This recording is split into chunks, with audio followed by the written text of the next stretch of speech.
Kebanyakan orang kan taunya ayat pertama kan. Apa ayat pertama yang turun pada Nabi?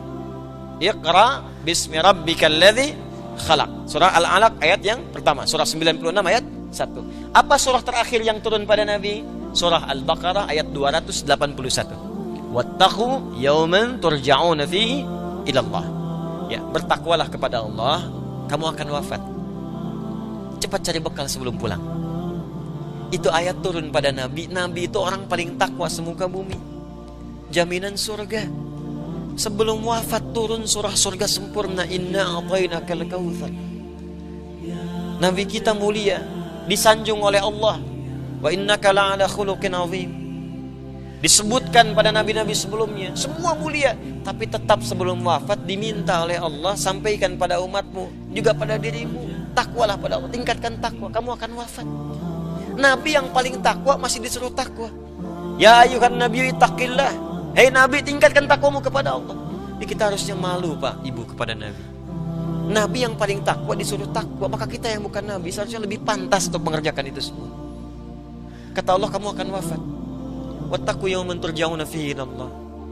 Kamu mesti siap-siap, saat kamu satu masa akan pulang.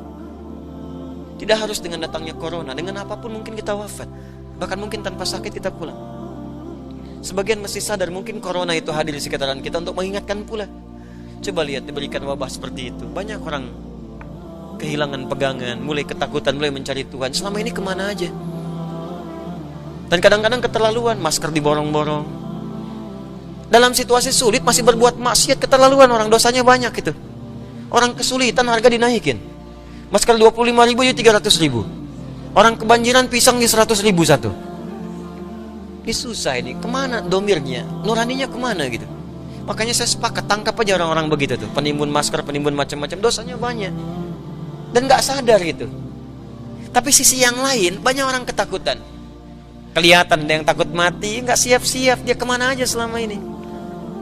Ada yang khawatir, ada yang borong makanan sampai sana sini, ketakutan. Anda apa yang ditakutkan? Anda meninggal juga tanpa virus pun Anda meninggal.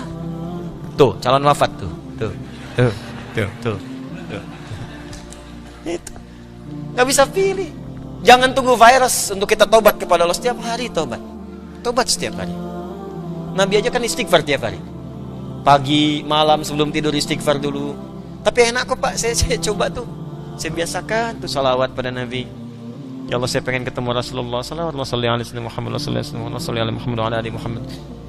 Ya Allah, pertemukan saya dengan Rasulullah. Ya Allah, saya pengen ketemu, saya rindu Rasulullah. Selamat. Ya Allah, saya banyak dosa. Ya Allah, saya takut dengan dosa ini kembali kepadamu. Saya takut ya Allah dengan hisab. Astagfirullah. Takut kalau pulang sulit. Takut kalau pulang dalam keadaan masih maksiat. Takut kalau pulang berlumur dosa-dosa. Malu kalau pulang menghadap Allah semua dibuka, kelihatannya baik ternyata banyak buruknya. Malu kalau sekarang masih ditutupi. Antum tuh ngelihat saya mungkin karena baiknya aja, belum dibuka aibnya oleh Allah. Makanya banyak-banyak istighfar. Kan kita nggak sempurna gitu. Makanya ayat terakhir turun kepada Nabi Muhammad ini, Nabi sebelum wafat masih disuruh takwa. Kamu nanti akan meninggal, kata Allah. Tsumma tuwaffa kullu nafsin ma kasabat wa hum la yuzlamun. Dan setiap yang diwafatkan akan dihisab berdasar amalan-amalannya. Makanya mesti hati-hati. Mesti hati-hati. Itulah, jangan cari banyak dosa lah. Dosa kita udah banyak. Ngapain dikumpulin lagi? Tobat malam ini tobat. Udah pulang. Antum wafat, saya wafat, kita wafat. Tobat. Saya anjurkan kita perbaiki diri. Ini mungkin banyak musibah juga karena kita banyak menganggap ringan segala kesalahan itu. Sekarang kayaknya ringan banget. Nyawa hilang aja ringan sekarang ini. Keterlaluan manusia sekarang itu. Coba tiap hari kita buka itu, media sosial, media-media, TV, pokoknya apa nggak ada yang baik-baik yang diberitakan tuh di negeri ini? Buka sedikit pembunuhan, buka sedikit perampokan, buka. Apa nggak bisa ditutup yang seperti itu? Kadang-kadang dicontohin, tutorial berbuat maksiat itu dicontohin. Cara bikin bom dikasih contoh. Cara ini kan harusnya nggak banyak diekspos. Cara maling motor diekspos. Cara mencuri mobil diekspos, ditonton, dipraktekin besoknya. Di pelaku pencurian tuh jadi bertambah. Ya, jadi ada tutorial maksiat. Memang kayaknya setan sekarang sekolahnya tinggi kayaknya itu. Ada kuliah persetanan mungkin itu. Ini paling bahaya sekarang ini. Paling bahaya. Ini mesti banyak-banyak istighfar nih. Bu, Pak ya, tontonan di rumah tuh udahlah. Kalau perlu TV begitu matikan aja tuh. Saya di rumah tuh nggak pernah saya setel. Kalau setel tuh paling-paling yang di Mekah. Rusak semua kalau begitu tuh. rusak. Udah bunyikan mushaf di rumah, dengarkan mushaf. Ya, dengarkan kisah-kisah yang baik. Itu masih banyak bacaan bagus kok. Buka Sirah Nabawiyah, sekarang udah jadi kisah. Ustadz-ustadz kita yang nyampaikan bagus-bagus, buka itu. Ustadz Budi Asari, Ustadz Khalid Basalamah, Ustadz lain, dengarkan aja. Setel di rumah. Lebih enak dengerin itu daripada buka-buka TV nggak jelas. Radio-radio nggak jelas. Tiba-tiba dari balik pohon muncul. Apa sih? Anda dapat apa? Akhirnya dimainin setan, mau tahajud baru bangun tiba-tiba. Ngapain? Tinggalinya nggak jelas itu. Ya cari yang baik-baik. Jadi hidup kita tuh tenang gitu.